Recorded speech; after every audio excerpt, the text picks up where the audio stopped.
frères et sœurs de l'amour, souvenez-vous, Ptolémée Ier devient Sérapis et prend la tribu d'Osiris et Apis. Son fils Ptolémée III va mettre l'image de Ptolémée I sur Sérapis. Dans le concile de Nicie I, pour réconcilier les monophysies et les diophysies, ils ont attribué la fonction de Horus à Sérapis. Comme ça, Sérapis est devenu fils de Dieu. Et ils ont utilisé pour ça le symbole de Nicie, qui se résume: Dieu lui-même n'est pas autre chose que le Père, le Fils et le Saint-Esprit. Ça veut dire le Dieu et le Fils, c'est la même chose. Le symbole de Nicie fut promulgué lors du concile de Nicie en 325 et complété lors du concile de Constantinople de 381.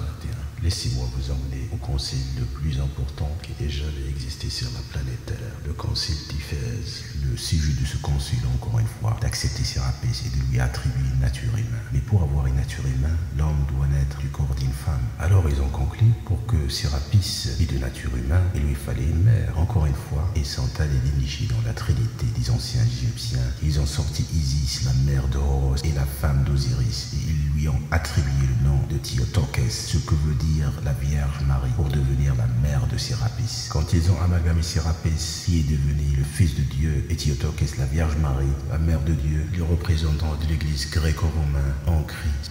Maintenant, c'est le Christos. Maintenant, c'est le Christos. C'était en grec qui signifiait loin, le choisi.